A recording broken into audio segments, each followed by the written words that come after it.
Who's that? Commander Claw. Who's bad? Commander Claw.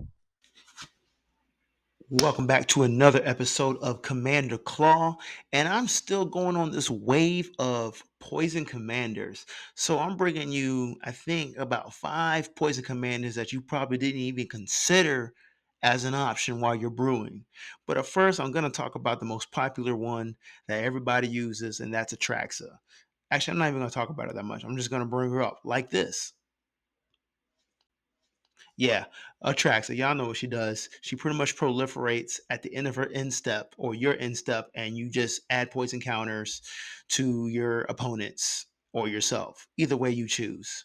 But the thing about it is, why she's so powerful, because she has green, white, blue, and black in her color scheme, in her pips, whatever it's called right now. I can't really think about it. But you see why she's super duper powerful. But if you're going with inconspicuous options as poison commanders, you do need this next card. This next card is Decimator Web. It is an artifact for 4 mana. You tap 4 mana and you tap the artifact. Target opponent loses 2 life. No big deal. But they get a poison counter. Big deal. Then puts the top 6 cards of their library into his or her graveyard. Big deal.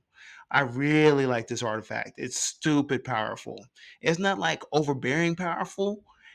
It's more under the radar powerful, and it's more of like the first time you put it out, people are not going to blow it up because they don't think anything of it.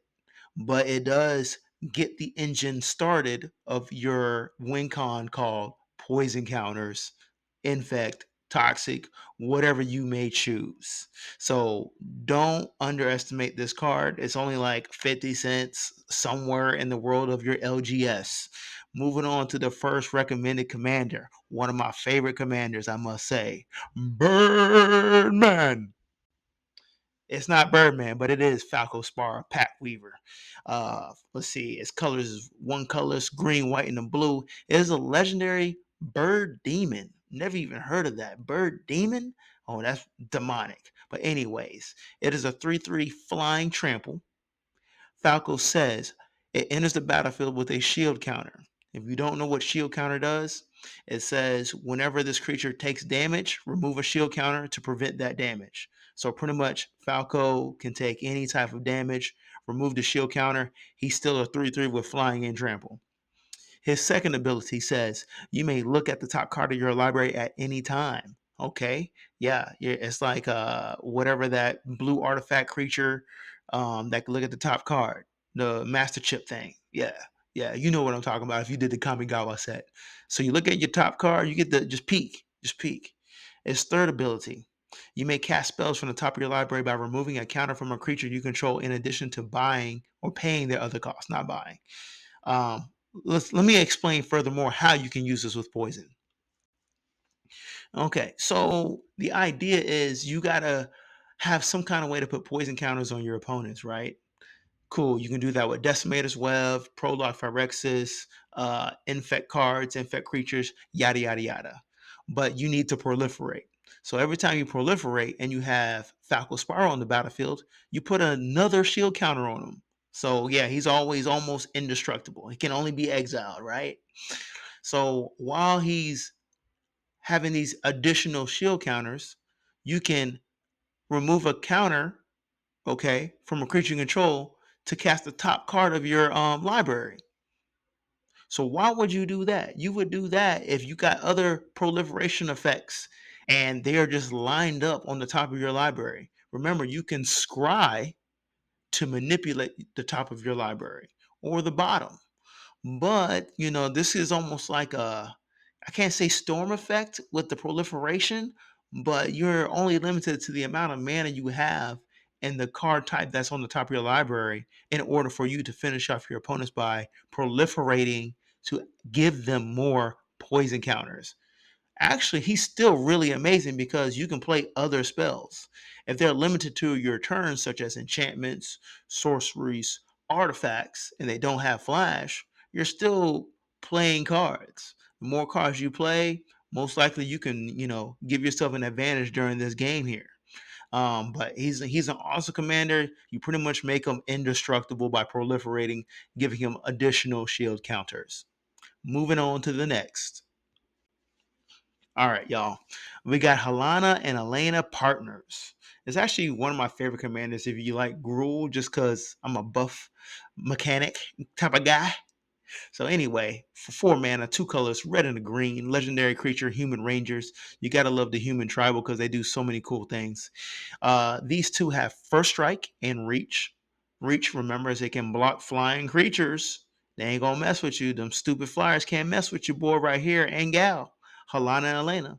But anyway, its second ability is at the beginning of combat on your turn, put X +1/+1 counters on another target creature you control, where X is Halana and Elena's power. That creature gains haste until end of turn. So what we're trying to do here is what? What we're trying to do is swing with our little creatures that have infect or toxic and buff them. So pretty much you can drop them in that turn, that play at the beginning of your combat. Put X +1/+1 counters. You can start off with 2 because that's Halana's power. So that little 1/1 with toxic becomes a 3/3 with toxic. Actually, that's a bad example. You want infect.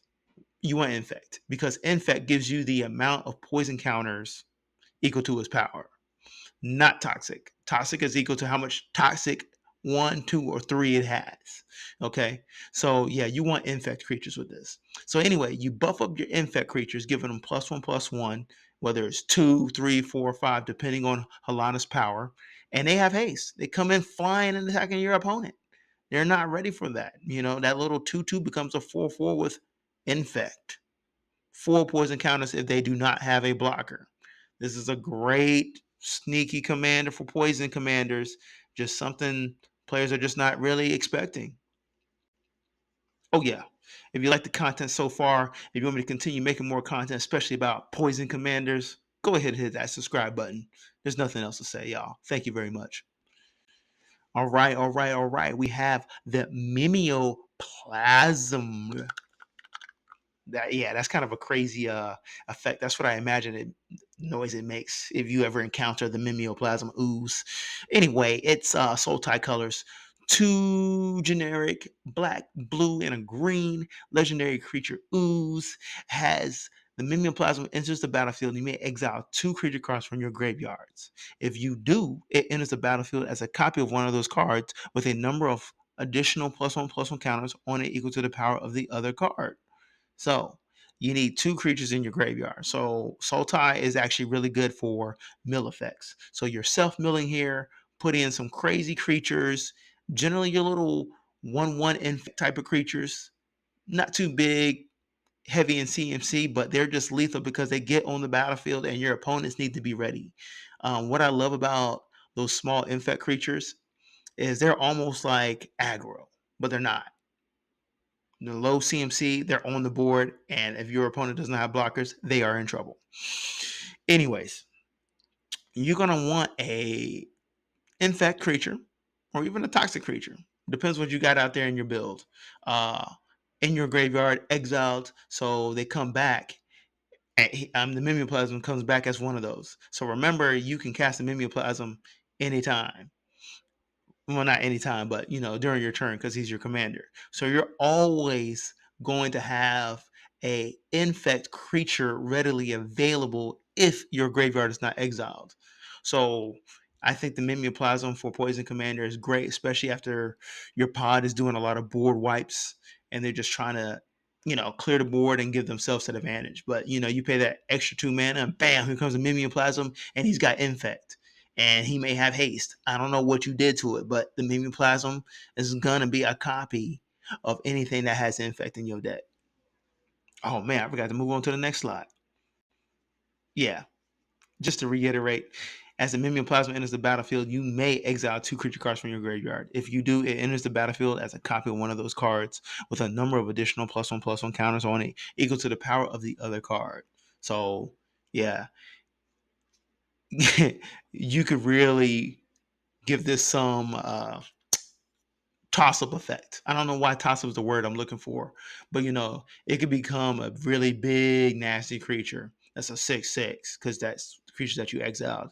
Then put another card that has trample and infect on your commander here and swing out, and your opponent don't have a chance. Moving on to the next card. All right, all right, all right, all right. We got John Erenicus Shattered One. Erenicus Shattered One. Man, this art looks just crazy demonic. Yeah, he's an elf wizard, legendary elf wizard, 3/3 body. At the beginning of your end step, target opponent gains control of up to one target creature you control. Put 2+1/+1 counters on it and tap it. It's goaded for the rest of the game, and it gains this creature can't be sacrificed.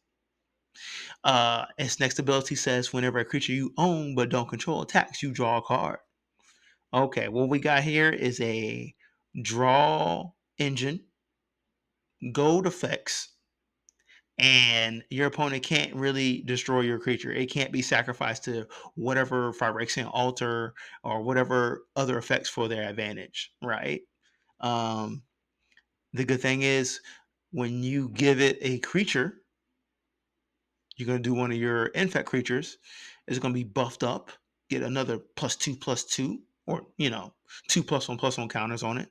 So that little 1/1 turns into a 3/3 with infect. It's tapped on their turn, becomes untapped, right? Then they have to attack with a 3/3 infect creature. Disgusting. Disgusting. You know why? Because it's doing the damage for you on other players' turns. Infect. So I don't know the official ruling behind this. Let's say another player uses your infect creature to kill an opponent.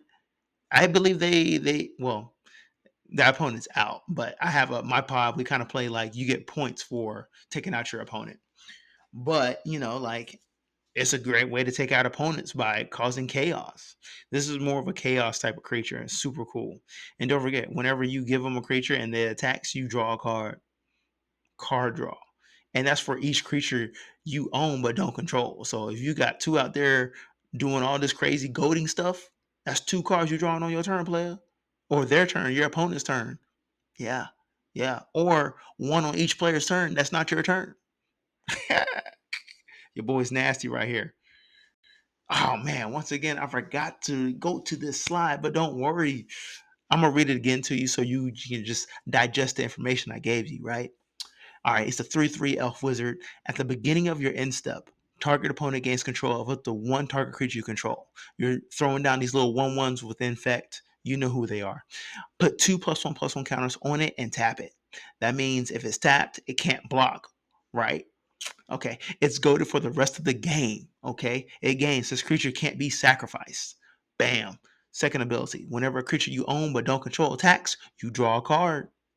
Moving on. Moving on to our last inconspicuous poison commander. It's kind of odd. I think it's a reach, but I really think it's going to catch some interest. So it's kind of limited, but let me know what you think about it in the comments. Melik, is it a Paragon for 6 mana? Four colorless, red and a blue. Weird wizard. Legendary weird wizard. Play with the top card of your library revealed. You may cast instant and sorcery spells from the top of your library. Whenever you cast an instant or sorcery spell from your library, copy it. You may choose new targets for the copy. All right. So obviously, proliferation effects that are instants or sorcery spells are ideal with this. So the biggest question I think comes to players' minds are how can you put poison counters on your opponents? Like I mentioned, Decimator's Web in the beginning.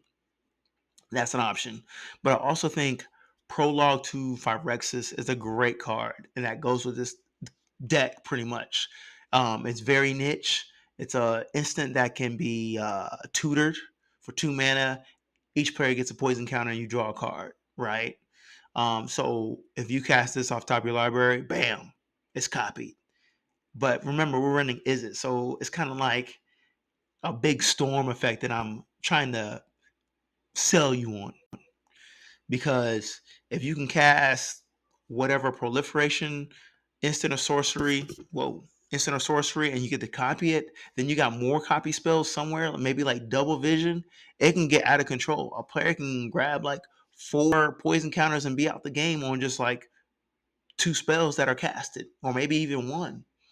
Um, Let me know what you think in the comments. If you don't know what Prologue Forex is, somebody let them know what it is in the comment section. Oh, excuse me, I actually have it here. Bam! Prologue to Phyrexis. Like I said, it's an instant, 1 blue, 1 colors. Each opponent gets a poison counter, draw a card. This is the card that is the niche card for this. Is it Paragon Melek? Yes.